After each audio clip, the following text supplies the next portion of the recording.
Standard 8 Subject Civics. Lesson number 2 The Indian Parliament. Composition of the Indian Parliament. As mentioned earlier, the Indian Parliament was composed of two houses, the House of the People or Lok Sabha and the Council of the State or Rajya Sabha. The House of the People, Lok Sabha. The Lok Sabha was the lower and the first house of the Indian Parliament, wherein its members were directly elected by people from the territorial constituencies.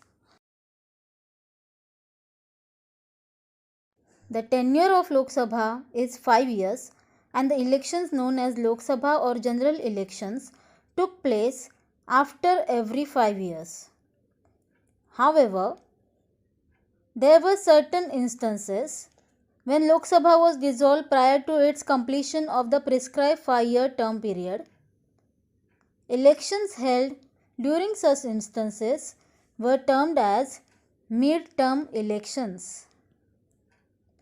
Lok Sabha was also known as the House of Representatives since it represented the citizens of the country. According to the Constitution, the strength of the Lok Sabha was fixed to the maximum of 552 members in order to ensure equal representation to all sections of the society. There were some seats reserved for members belonging to the category of scheduled castes and scheduled tribes.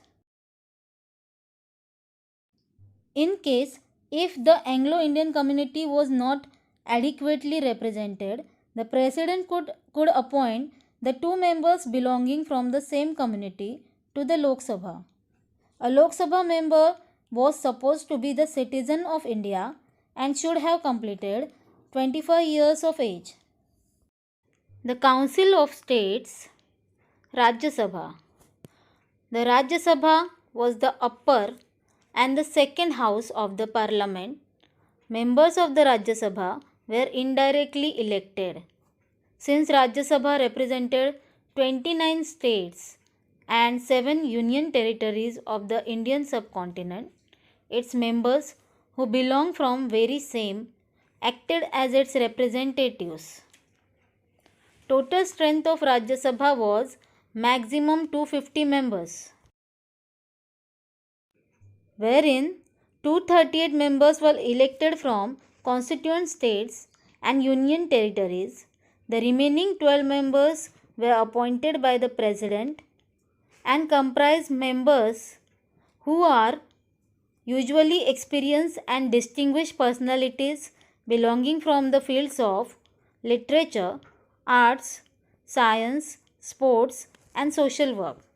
However, unlike the Lok Sabha, all constituent states did not obtain equal representation in the Rajya Sabha and seats were not allotted in proportion to the total population of each state or the union territory. Furthermore, the members of the Rajya Sabha were elected through the system of proportional representation.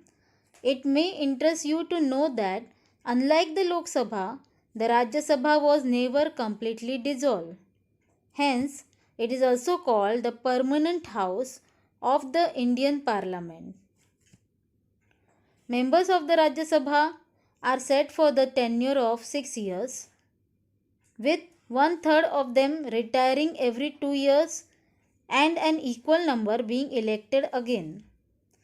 Since members of the Rajya Sabha retired in phases, it could function in a continuous manner. A Rajya Sabha member was supposed to be a citizen of India and he or she should have completed 30 years of age. The members of the Lok Sabha and Rajya Sabha were collectively known as the members of the parliament, that is MPs. They undertook efforts to try and resolve the queries and grievances of their respective constituencies by raising questions in the parliament, and central government in turn allocated them the funds to carry out development activities in this regard. Speaker of Lok Sabha. Following the very first post-elections meeting, members of the Lok Sabha would elect the Speaker and Deputy Speaker. It was under the watchful guidance and control of the Speaker that the Lok Sabha functioned. While on one hand, the Lok Sabha represented the citizens, on the other, the Speaker represented the Lok Sabha. Following a particular individual's election as a Speaker, he or she was supposed to conduct the business of the House, that is Lok Sabha, in an unbiased manner. Although members of the Lok Sabha possess some rights and privileges as representatives of the people, it was the duty of the Speaker to make sure that those rights were not abused. Thank you.